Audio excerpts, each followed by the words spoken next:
Salam sejahtera. Dalam video ini, saya akan terangkan soalan ini. Diberi Y sama dengan X tolak 2 per X kuasa 2 tambah 5.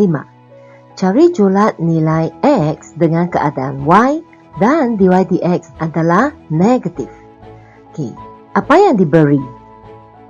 Diberi fungsi Y adalah X tolak 2 per X kuasa 2 tambah 5. Satu lagi keadaan yang diberi adalah Y dan dy dx adalah negatif. Okay, Y adalah negatif dan juga dy dx adalah negatif. Okay, negatif kurang daripada sifar lah. Okay, apa yang nak dicari? Yang nak dicari adalah julat nilai X. Okay, so mari kita buatnya. Untuk keadaan Y, dia diberi adalah Y kurang daripada sifar kan? Kalau Y kurang daripada sifar, maksudnya X tolak 2 per X kuasa 2 tambah 5 mesti kurang daripada sifar. Okey, mari kita lihat yang ini. Kalau di atas, di bawah ini, kita lihat penyebut dulu. X kuasa 2 tambah 5. Nombor ini tidak akan mungkin jadi negatif. Sebab ada kuasa 2 kan? Apa-apa nombor, contohnya kalau negatif pun, dia akan jadi positif. Lepas kuasa 2, tambah 5 lagi. Mesti akan jadi positif. So, yang berkemungkinan adalah X tolak 2 kurang daripada sifar. Okay, daripada sini kita tahu X itu mesti kurang daripada 2. Alright? So, ini sudah settle. Kita pergi kepada dy dx. Kita nak cari dy dx kan? Sebelum kita cari dy dx, sebab ini adalah yang diberi adalah uv. Y sama dengan uv. Betul? Untuk ini kita perlu anggapkan u itu adalah x tolak 2. V itu adalah X kuasa 2 tambah 5. Maka du dx adalah 1 dan dv dx adalah 2x. Selepas kita tahu ini, mari kita buat dy dx. Dy dx adalah v du dx tolak u dv dx. Ini adalah petuah hasil bahagi per V kuasa 2. Langkah seterusnya kita gantikan nilai. V kuasa 2 adalah V adalah X kuasa 2 tambah 5 darab dengan du dx. Du dx 1 kan? Okay, tolak dengan U. U adalah X tolak 2. dv dx adalah 2x. Per V kuasa 2. Okey, daripada sini kita boleh dapat X kuasa 2 tambah 5 tolak, perhatikan di sini ya. 2x darab dengan X, maka kita dapat 2x negatif 2x kuasa 2 kan? Okey, manakala ini, jangan lupa negatif tolak 2x darab dengan 2x. Okey, apa yang kita akan dapat adalah positif 4x. Okay, per X kuasa 2 tambah 5. Ada kesilapan sini ya, mesti ada kuasa 2. Okey, seterusnya kita pemudahkan. Okay. Untuk ini, negatif 2x kuasa 2 dengan X kuasa 2. Maka kita akan dapat negatif X kuasa 2 tambah 4X tambah 5 per X kuasa 2 tambah 5 kuasa 2. Ini adalah dy dx yang kita dapatkan. Okey, seterusnya kita nak buat yang ini. Dy dx adalah kurang daripada sifar. Okey, apa dy dx-nya? Kita sudah cari kan? Okey, kita gantikan nilai dy dx per X kuasa 2 tambah 5 kuasa 2 kurang daripada sifar. Okey, lepas itu yang ini kalau dia pindah dia akan jadi sifar juga kan. So, kita akan dapat yang ini. Kurang daripada sifar. Okey, disebabkan negatif, biasanya saya akan jadikan dia positif. Supaya anda tidak silap lah.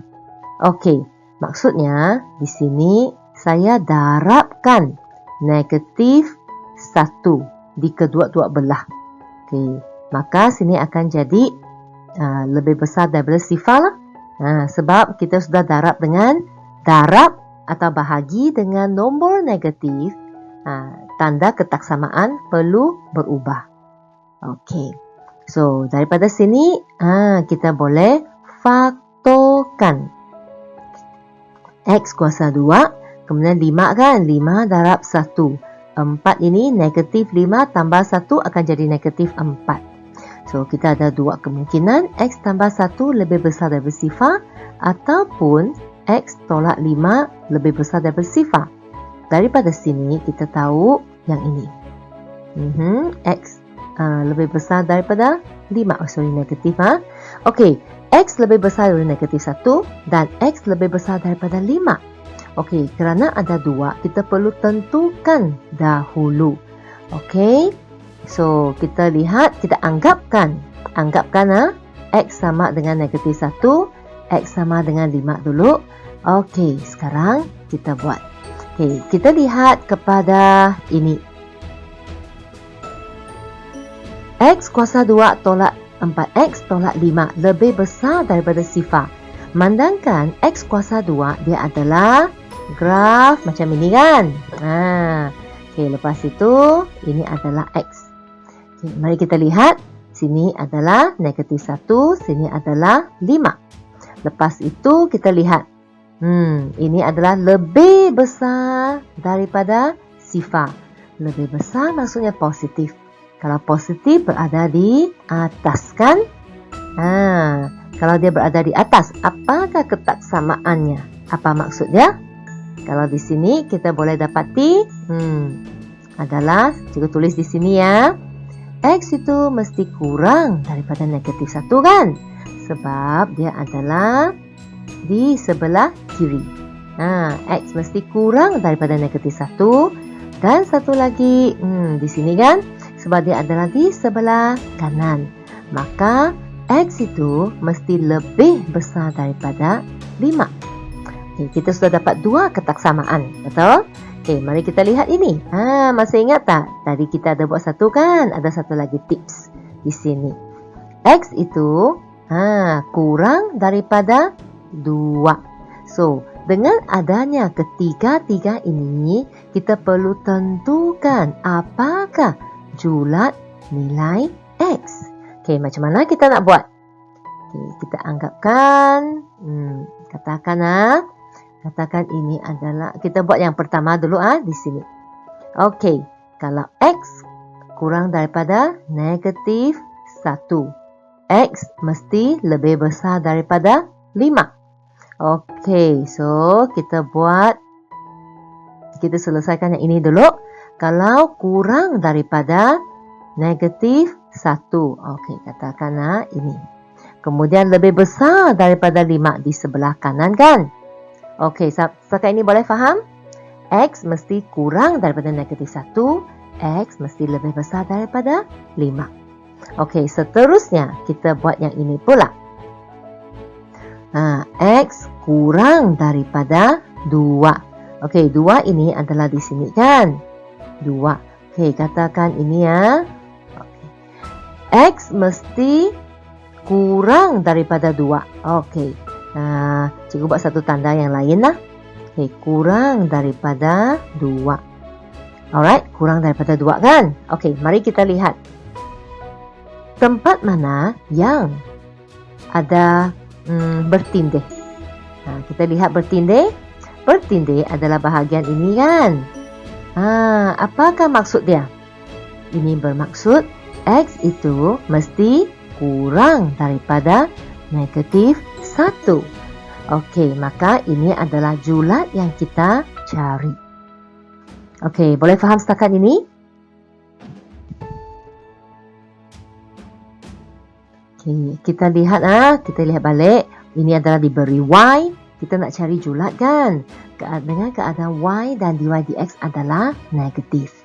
So, kita perlu cari yang pertama, Y kurang daripada sifar. Apakah julat nilai X dulu? Okey, ini nombor 1 kan? Yang kedua, kita perlu cari dy dx. Ini nombor 2, dy dx kan? Lepas itu, kita tentukan nilai kalau dy dx kurang daripada sifar. Okey? Kalau kurang daripada sifar, apakah julat nilai X? Kita dapat cari yang ini, yang ketiga kan? Okey, kemudian langkah yang keempat, kita tentukan apakah julat nilai X jika keadaan yang pertama X kurang daripada 2 dan yang kedua kita cari X kurang daripada 1, negatif 1 dan X lebih besar daripada 5. Ini langkah keempat, kita tentukan nilai julat nilai X. Okey, so setakat ini sajalah untuk soalan yang ini. Okey, sekian, terima kasih.